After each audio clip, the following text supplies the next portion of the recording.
So let's talk about panic attacks. I'm going to share with you a story that I've never really told anyone before. It's a story of me having a panic attack. And in fact, I had a series of panic attacks shortly after I lost my dad to suicide. I want to explain that story, but at the same time, I'm going to give you some points or give you some tips at the end of this video in terms of dealing with panic attacks, managing them and handling them better. These are tips that have worked for me and hopefully they're going to work for you as well. So if you've never seen me before, by the way, I'm Paul, and if you haven't subscribed to the channel, make sure that you do. I do videos in terms of mental health targeted towards men, but also just general videos in terms of lifestyle and improving and bettering ourselves. So the story, let's just dive into that.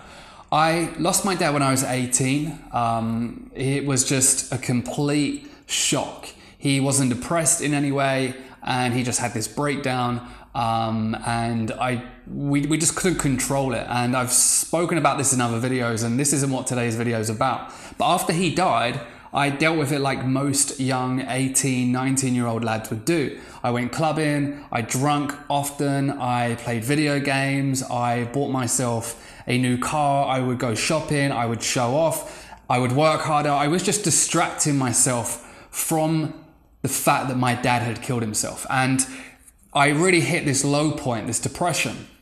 And to cut a long story short, a few months after my dad died in the March, and this was probably about July time, I was going on a lad's holiday. Now, if you've ever been on one of these, you'll know how fun they are. It was, I can't remember how many of us were going, but there was probably between, I'd say probably 12 to 15 of us going to a place called Malia, which is an island in Greece, Crete. It's in Crete, I believe, yeah. And we were going here for 2 weeks, and literally 11 and a half months of that year, that's all we looked forward to. We wouldn't do anything with our time. We would just needlessly cruise around in our cars. We would play FIFA. We would go to clubs really late because we'd be pre-drinking to save money.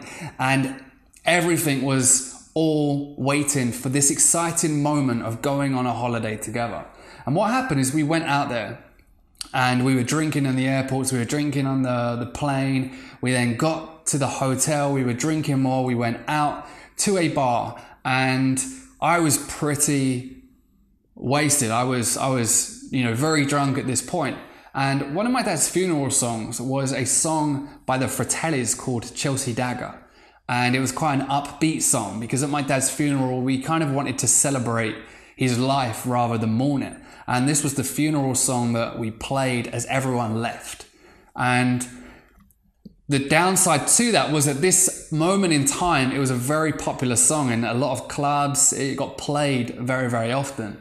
And we were in this bar. We'd been pulled in there by one of the reps. He gave us fish bowls, shots, cocktails, and we were just dancing and just, I don't know, messing around. We was all pretty drunk, and we were getting ready to move on to the next bar and move on to the next bar and go to a club. And the song came on.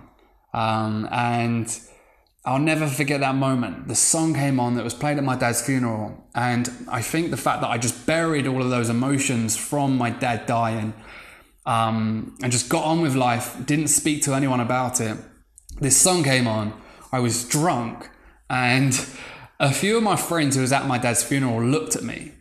So a lot of them were oblivious. They didn't know the song, but a few of them just stared at me, and I looked at them, and one of them kind of like raised his eyebrows like this, almost to say, "This was your dad's funeral song, mate. You know that, right?" And I literally just ran out the bar, and I could just feel, myself welling up. I was about to cry, but I didn't want to cry because it was embarrassing, especially on a lad's holiday if everyone saw me. So I ran out the bar. I just ran to the nearest quiet spot that I possibly could, and I sat down on this curb. And I was sitting on the roadside at this curb. I was kind of blocking myself from people seeing me because I didn't want to be embarrassed. I didn't want people to laugh at me, like, "Why are you upset?" And what happened is I just couldn't breathe.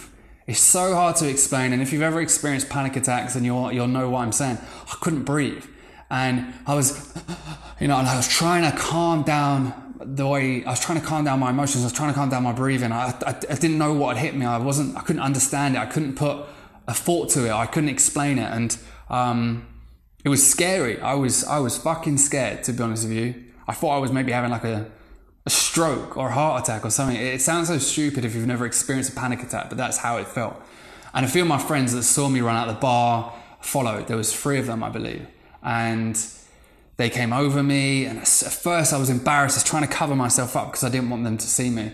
And you know, they helped, and they were speaking, and they said, look, we know why you're upset. Like, don't worry, it's fine. You can be upset. And they were very open about it. It probably helped that we were all fucking wasted. We were all drunk. And one of them turned around and said, I've had panic attacks before. And you know, I would never know that. We'd never ever spoken about that before. And he said, I think you're having a panic attack. And he was saying, like, breathe slower. Just try and focus on your breath. Focus on your breath. And he was giving me all this advice. And within time, I started to calm down. And I wiped the tears away. I had a man hug with all of them. A few of them said, look, do you want to go back to the room? We'll come back with you if you want. Like, call tonight a night. We've got 13 more nights to go out and have fun. And I wiped the tears, calmed down my breathing, and went out and carried on like nothing had happened. And the next morning, like, I woke up and I thought, oh, shit, I wonder if the guys remember that, and if they're going to say anything, if they're going to take the piss, or if they're, you know, if anything's going to be said. And I did all that I could to deflect from that situation. I was, you know, throwing banter towards them. I was picking on some of them, and I was just like, let's get drunk, let's get on with it. And I was just showing them that I was okay. And that was my way of dealing with it. And what happened is, obviously, when I went home, as more stuff happened, as I fell deeper into depression, I started to have more and more panic attacks. And I went to the doctors, and the doctor didn't give great advice, but he put me onto a counselor. I saw this counselor for 1 session. She didn't really help me. I've spoken about this in other videos, who helped me, and in terms of my depression, which I'll link up to in the description. But the one thing that this counselor did do is she analyzed my panic attacks, and she gave me a book, and she gave me a worksheet in terms of breathing. And to be honest with you, I only had 1 session with her. It didn't help in terms of me opening up and talking to her about my emotions, but just that sheet that she gave me about breathing helped with the panic attacks. So that was just one story. I had, like I say, a series of panic attacks. It was all down to anxiety. And every time I had them, it was like I couldn't breathe. I couldn't slow my breathing down. My head was going off into the future. I was just worrying. I was anxious about the minor things that really don't, you know, matter.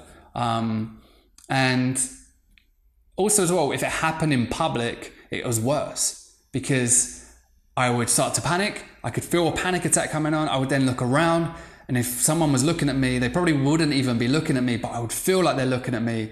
I would start getting even more anxious because I feel like people are seeing me having this panic attack, and it used to get worse. Now, I can honestly say that I don't necessarily suffer with panic attacks anymore. I haven't had a panic attack for a while. And like I said, I've done loads of videos in terms of how I improved the way that I felt, but I wanted to talk just on panic attacks in this video. But a few things that helped me was breathing. And it sounds so simple, but focusing on your breathing is one of the best tools that you've possibly, you know, got. Meditation is something that I discovered a few years ago. And again, the first time I did it, I was like, this doesn't make sense. This is weird. I don't want to meditate. But all meditation is just focusing on your breath and taking deeper breaths and calming down, calming your mind. And everyone that I've spoke to, especially men, when it comes to meditation, we're all very, what the fuck is that? That isn't for us. But when we actually start to do it, or we do it for a period of, let's say, 10, 20, 30 days, we start to see the benefits of it. And meditation is just focusing on your breath. So if you experience panic attacks, or if you're having a panic attack, that's the first thing that you need to remember. And that's what I started to remember, is my breath. Focusing on my breath, slow my breathing down, take deeper breaths. We breathe from our chest a lot when we have a panic attack. So it's making sure that we're focusing on breathing from our stomachs. You're going to get a deeper breath that way. So it's just being aware of your breath. And it's a very, very simple, you know, approach, but it's one of the most beneficial things you can do when you're having a panic attack, or when you feel like a panic attack's coming on. The second thing is just to know that panic attacks are okay. Like, so many people have them. You're not weird if you're having a panic attack. So understand when you're having a panic attack and reassure yourself that it's okay.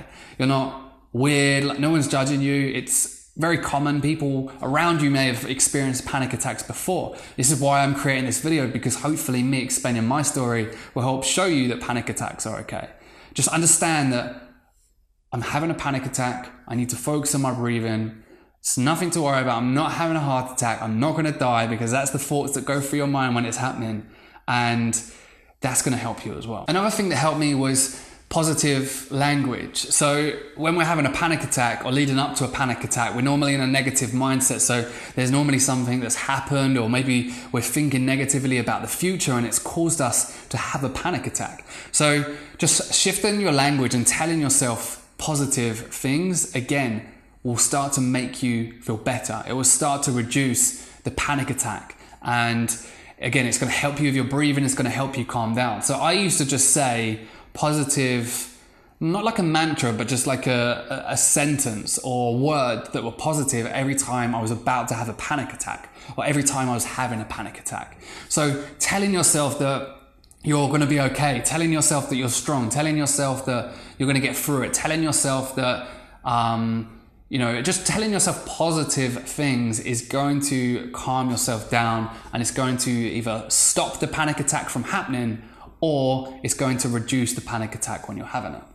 So that's the other thing, is I started to tell myself positive things. So they're the three main things. Focusing on your breath, slow your breathing, deep breathing as well.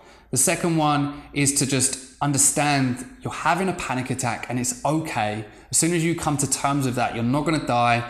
Nothing bad is going to happen to you. It's going to calm you down. And the third thing is tell yourself positivity. Share positivity. Say it out loud if you need to. Say it in your head if you can't say it out loud. But just say as much positivity, as much positive things as you possibly can, and you're going to find that's going to help as well. So, a little bit all over the place this video, but I really hope that it helped in terms of maybe helping you with your panic attacks, or even just me sharing that experience and sharing that story. You might be able to relate to it in some way.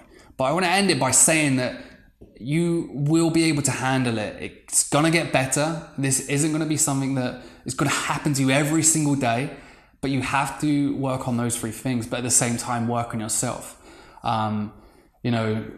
Understand, deal with your mental health, deal with the issues what are causing those panic attacks to happen. So I want to leave it there, guys. If you haven't subscribed already, follow the journey. Make sure that you do subscribe by clicking that obvious subscribe button below this video. Comment on the video as well. I'd love to hear from you. I'm going to try and obviously reply to every single comment that I get on this video, because I'd love to hear your thoughts and your experiences. Use that as a safe place. You don't have to say your name. You don't have to be don't have to tell your story exactly how it is, but it might help you if you just share it below. And share this video with someone if you think that they're going to enjoy it as well. I'm going to sign out there, guys. Like I say, it's okay if you have a panic attack, and I'll see you all in a video very, very soon.